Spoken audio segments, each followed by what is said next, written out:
যুক্তরাষ্ট্র, Mexico, Canada বিশ্বকাপের চাইতে কাতারের আসর দর্শকদের জন্য সহজ ছিল, এমনটাই দাবি ইউনিভার্সিটি ক্যাম্পাস অফ ফুটবল বিজনেসের অধ্যাপক রব উইলসনের। যুক্তরাষ্ট্রে দর্শকদের যাতায়াতের সময় ও অর্থ দুটোই বেশি ব্যয় হয়েছে। 2034 সালে বিশ্বকাপ আয়োজনে কাতার থেকে শিক্ষা নিতে পারে সৌদি আরব, এমন মত সেই অধ্যাপকের। বাংলা কিউআর যেখানে, নগদ পেমেন্ট সেখানে। সারা দেশে 10 লাখেরও বেশি মার্চেন্টে নগদে পেমেন্ট করুন খুব সহজে।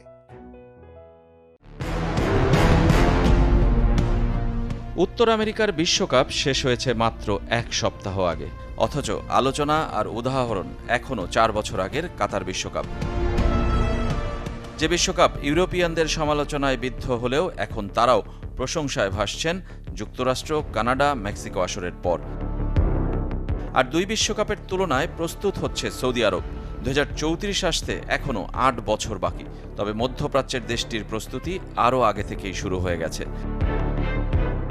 ভিশন 2030-এর পরিকল্পনা অনেক আগে থেকেই শুরু করেছিল আরব দেশটি, যার উদ্দেশ্য তেল নির্ভরতা থেকে সরে এসে পর্যটন, বিনোদন সহ নানা খাতে বিশ্বকে আকৃষ্ট করা, যা কিনা 2034 বিশ্বকাপের সাথে দারুণভাবে মিলে গেছে।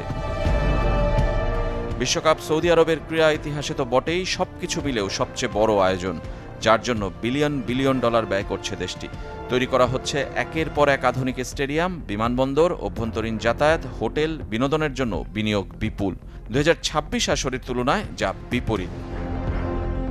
যুক্তরাষ্ট্রে বিশ্বমানের স্টেডিয়াম, বিনোদন ও বড় ইভেন্ট আয়োজনের অভিজ্ঞতা আগে থেকেই ছিল, তবে বিশ্বকাপ উৎসব উন্মাদনা তৈরিতে ঘাটতি ছিল। দর্শকদের বেশি সময় ব্যয় করতে হয়েছে যাতায়াতে, এবং ব্যয়ও হয়েছে এজন্য অনেক বেশি। গবেষক রব উইলসন মনে করেন কাতার বিশ্বকাপ সৌদি আরবের জন্য সেরা উদাহরণ। কাতার প্রমাণ করে দিয়েছে কম্প্যাক্ট বিশ্বকাপ দর্শকদের অভিজ্ঞতাকে কিভাবে বদলে দিতে পারে। প্রথমবার দর্শকরা একদিনে একাধিক ম্যাচ দেখার সুযোগ পেয়েছিল এবং পুরো মাসব্যাপী উৎসবে শামিল ছিল।